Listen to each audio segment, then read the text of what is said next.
currently 5:36 a.m. June 28th, and we are leaving in about 20 minutes to head to the hospital to get induced. So last day with Bob. I'll be alone today.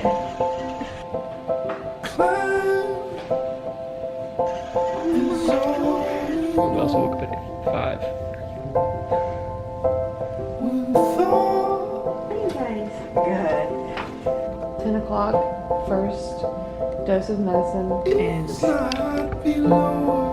nothing has gone on. It's completely peacefully asleep. It was about as rough as I look.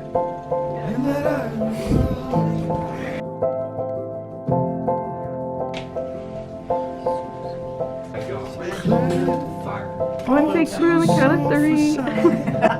1, 2, 3.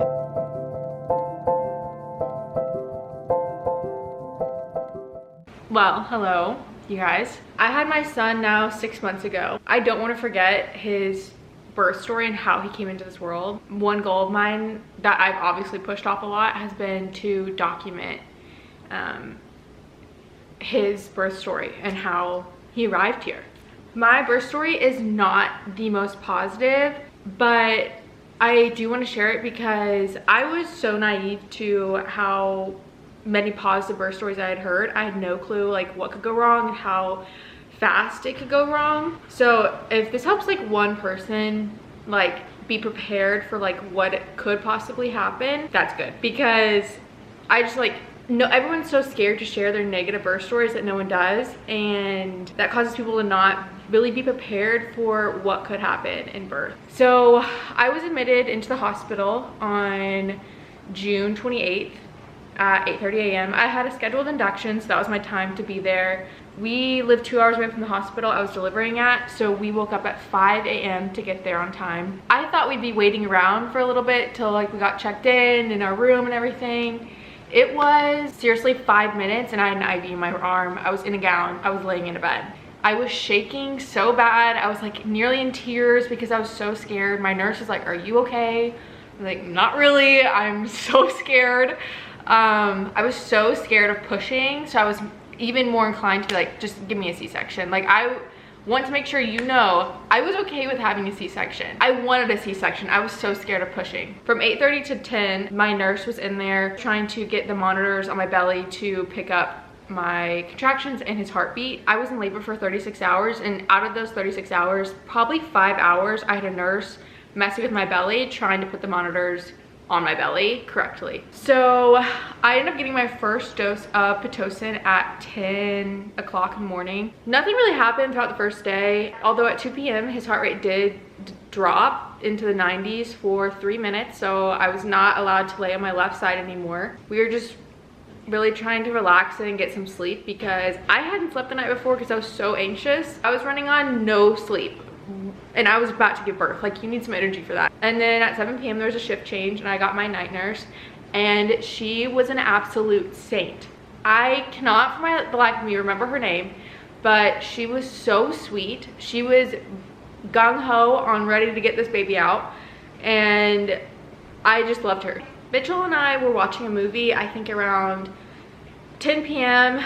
and the nurse came in. She's like, "Okay, we're gonna get you on the ball. We're gonna get you moving." About that time, my OB came in, gave me a check, and I was at a 2. He was able to feel that my son was laying like this, trying to come out, not crown up. So he could feel his nose and his eyes, and he's like, "Okay, that's not supposed to happen. Because it is your first baby." I don't know if my body couldn't push him out like that, or he didn't want me to push him out like that, but he didn't want him coming out nose and eyes first. So at this point, my contractions definitely picked up a little bit. I was just told to relax for now. My doctor came back in around midnight, and I was dilated to a 4. Crew's head was still like this. He had not moved at all. So my nurse was like, "Okay, we're gonna start moving and help this baby move," because obviously he's not doing it on his own. I started off in this position right here. It's called flying cowgirl. My contractions were picking up quite a bit. It just felt like really bad period cramps, but because I was induced, I had no break. I don't know if that's normal, but for my induction, there were no like waves of contractions. It was a steady high of contraction. So I was scared to get like really bad contractions because there was not going to be a break for them. They were just going to be really intense contractions endlessly. And then the next position, if I can find a diagram, I will show it. My contractions felt better in this position, but moving around in this position or just getting into the position itself, I flashed everyone in that room. My OB came back in, he gave me a check, and baby's head was still like this. I was at a 5, and they were like, okay, we're gonna put you on your belly because during all this, Crew's heart rate would drop here and there, and they were worried about that. So they put me on all 4s and with like a peanut underneath me. This was the only position that his heart rate would not drop, but they were still trying to move me around to get his head to adjust down. So every time they moved me into different positions, back to flying cowgirl, back to like on a butt up in the air, laying on switching sides, I don't know, I was being contorted in all which ways. Around 2 a.m. this is when I started getting really moved around, and I was in like all positions you can think of, but then I'd only be in that position for around 30 seconds until Crew's heart rate would drop and they'd move me again. At this point I had 5 nurses in my room. I think they're all watching the monitor as his heart rate continues to drop and then go back up, drop and go back up. And then around 2:30 in the morning, they asked me, hey, like, are you wanting an epidural? It is the middle of the night and the anesthesiologist is on call. So when you request that epidural, it's gonna take about an hour for him to get here and give you an epidural. But he is here right now giving another epidural. So if you want one, now would be the time to get one. So I was like, okay, yeah, I'll take the epidural. I really wanted to see how far I could get in the pain until I really wanted it, but the thought of having to go an extra hour after I hit my max pain was terrifying. So I was like, yeah, just give me the epidural. Like, it's kind of pointless to just be in pain when I'm getting an epidural anyways. I had no intentions of going for a natural delivery. They gave me the epidural around maybe 3 a.m. I mean, I wasn't in a ton of pain at this point, but the epidural like did not hurt.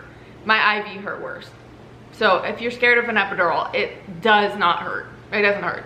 I did flinch when he stuck the needle in because I was nervous about it hurting, and he had to pull it back, but he ended up doing it again and I didn't move, and it was beautiful. After the epidural, I immediately felt amazing. He asked me if I could feel a contraction and I'm like, I don't think so. And yeah, it was amazing. You can still move with an epidural, which I also was not aware of. So I'm like, it is hard to move with an epidural, but you can still like move around. So I was still having to move into different positions. Right after the epidural, my son's heart rate started dropping even more and my blood pressure started dropping just a little bit. They were really concerned about his heart rate though, and even more nurses started coming into our room. They were all watching the monitor. Then as soon as his heart rate dropped, they'd move me. His heart rate would drop, they'd move me. The heart rate would drop, they'd move me. This went on for, I want to say like an hour and a half. Around 6:30, I came in, got a check. I was at an 8. Baby's head was still up like this. They didn't think I could push him out like that, and his heart rate was still dropping. So they're like, okay, we may need to do a C-section. So they just put that out there and they're like, just continue adjusting to positions. We'll see if we can get him stable anywhere, see if we can get his head to move. And if anything, we'll just let you, I guess, continue to progress until we do a C-section because I wouldn't be able to push him out. 7 o'clock came and that was a shift change, obviously. All the nurses that shifts were ending, none of them left. They all came to our room. I was on all 4s with a peanut underneath me. The new OB that was on call came in as well, and she was like, okay, yeah, they ran down the situation and they're talking like, yeah, we're gonna have to do a C-section. And they came and told me, hey, we're gonna have to do an emergency C-section. His heart rate keeps dropping and we don't feel comfortable about that. His head is he's still facing eyes and nose up, so we're gonna do an emergency C-section. I was like, okay, sounds great. I was relieved I didn't have to push. I was genuinely excited. I was on all 4s facing the wall, so I really didn't know how many people were in my room. I just saw them on the sides of me and like from turning back. I went back onto my back. Anesthesiologist telling me all these medications he's putting into me, and he tells me this one, it's a nausea medication. At this point, I'm taking in how many people are in my room, how scared everyone looks staring at the monitor of my son's heart rate, and he injects me with this nausea medication. maybe 5 seconds go by, I look at my husband and I got tears in my eyes. I was immediately terrified. And I was so positive up to this point. I was like, you know what? Like, it's in God's hands. He'll be safe, I'll be safe. That medication goes into me, I lost it. I start hyperventilating and my nurses are trying to console me, still watching the monitor. Again, 20, 25 nurses maybe at this point in my room. I had a very large room, but you could not, I don't think every nurse in there could even see the monitor that they were all looking at. It was so crowded. And I even confirmed to my husband, like, how many nurses do you think were in our room at this point? And he's like 20, 25, like there was a lot of nurses. I don't even know where they all came from because I don't even think there's that many nurses in the delivery department, even with 2 shifts. Anyways, what I was not aware of, the nausea medication can cause you to freak out. If you ever have a C-section and you start freaking out, it's because of the nausea medication. That is why. So I start crying, I'm scared, and then they're like, okay, like I'm getting ready. They're putting stuff on my feet. My husband's getting dressed. Like, we are getting ready for the C-section and I am so scared. In the middle of all of this, I am probably 20 seconds away from being wheeled out to my C-section. The power in the hospital goes out. All of it. It was pitch black. Machines stop running. You hear everything turning off. My door to my room was open, so you can see emergency exit lights like shining out there, but that was the only light. You hear like the sound of the machines all shutting off and like whirling down was so horrifying. I just froze. I was like in my head, like I was already so freaked out. I'm like, I just died. Like that's so dramatic, but I was so scared. And the nurse to my left, she says, oh baby, it's okay, lights turn on really quick. No lights turn on. The power was out for 10-15 seconds, but it felt like an eternity to me. The lights come back on and only half the power came back on. So half my room was lit up, half the hallway was lit up. It was horrifying. The nurse to my left, I look over at her and she's holding onto my hand and I just start crying. I was so scared. Like, what the heck just happened? And she's like, do you want me to pray for you? And she says the sweetest little prayer, and that was the only interaction I had with that nurse at all. It was her talking to me when the power went out and her praying for me when the power came back on. And let me add, the power going out, there was no storm outside. It was a sunny summer day. I ended up finding out it was a faulty of an employee who didn't check the generators, but there was no reason for the power to have gone out. It just went out. The OBs were talking and they decided that they were gonna wait till the power came back on fully, and they were aware the power was not gonna go out like mid C-section again. And as we're having that conversation, the new OB that was on call, she said she had looked at the monitor and saw his heart rate drop again. And she told the nurses that were with her, to where I couldn't hear, we're gonna have to do the C-section right now and get this baby out. And if we have to do it with flashlights, that's what we're gonna have to do. So she ended up, then after she had the conversation with the nurses and the OB, she came up to me and she's like, we're getting this baby out right now and we're gonna take you to C-section. Everything's gonna be okay. I'm still freaking out, hyperventilating, crying. My husband's like a ghost standing in the corner, just letting all the nurses do their thing. They wheel me into the C-section room. As I was being wheeled out of my room, all I could say to every nurse that I was passing was, please put me out, please put me out. I did not want to be awake for the C-section. I didn't want to be awake at all. I just wanted to wake up and have my baby there.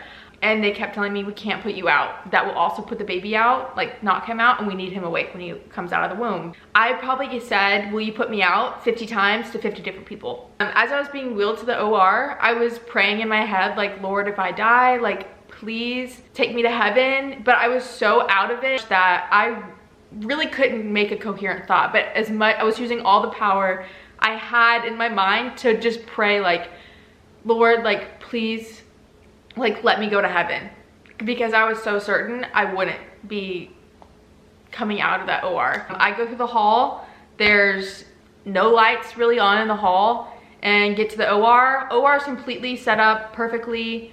My blood pressure was dropping right before we left the room. Once I got to the OR, I was passing out, whether that be from fear or something going on with my body. I woke up when my husband came into the OR and grabbed my hand, and I looked over, and I don't think I even smiled at him. I probably did that because I was so scared. They started playing music. They're like, what music do you want? I was like, Christian music, because I was so certain that I wouldn't make it. which is so scary. I also woke up at one point to them, you know, pulling him out of my body, which, you know, felt like a freaking earthquake, them like doing this and pulling him out. I like held myself awake and conscious long enough to hear his first cry, and I passed out immediately after that. I woke up again to my anesthesiologist asking me if I wanted him to put me out, and I was like, yes, knock me out. Thank goodness I got put out, because while I was being stitched up, the power in the hospital went out again. I woke up finally as I was being wheeled to my room, and I got in there, and my son was born at 7:46 a.m. I believe, maybe 7:47. I'd have to check his birth certificate. I did not get into my room until an hour and a half later, and I didn't get to hold him until after maybe 20 minutes I was in my room. So I didn't see him until he was 2 hours old, which is so sad. I'm okay with it now, and I'm just ready to have like a good birth experience the next time. But it was really sad right after, knowing that I didn't get to see him until he was 2 hours old. My husband did do a lot of skin to skin with him in our room, so he did get that. And my husband was able to give him his first feed through formula. The rest of my hospital stay was really great. I recovered really well. We were able to get out of the hospital a day early, and I want to say like a huge thank you to all nurses, OBs, anesthesiologists, anyone that works just in healthcare in general, but specifically in labor and delivery. You guys are saints. Every single one of my nurses, doctors, even my son's doctors, like they were all so amazing. Even though my birth experience was so bad in the hospital itself, like the power went out, I don't put that on the hospital itself. I will be going back to the same hospital and delivering there again, because their staff was so amazing. Even though my birth was so scary, if I could give birth again tomorrow, I 100% would. It is like the closest you'll feel to heaven ever, even when it's scary, and like the scary moments you feel close to heaven, because it was just such a like magical experience, and I cannot wait to give birth again. Yeah, that's my little birth story. Now I have the sweetest 6-month-old boy who is just everything and more. And postpartum has been hard, but it's just, it truly is so worth it. Even the bad birth experiences, all that, it's amazing. So I hope everyone's birth goes smoother than mine did, but just know, even if it doesn't, seeing that baby for the first time is still gonna be like, just beyond words. Like I can't even describe how perfect the moments are, seeing your baby for the first time, hearing their first cry, holding them for the first time. It is just all like such a surreal experience, and I can't wait to experience it again, whether it's worse than it was this past time or what my dream birth experience would be. So thanks for watching.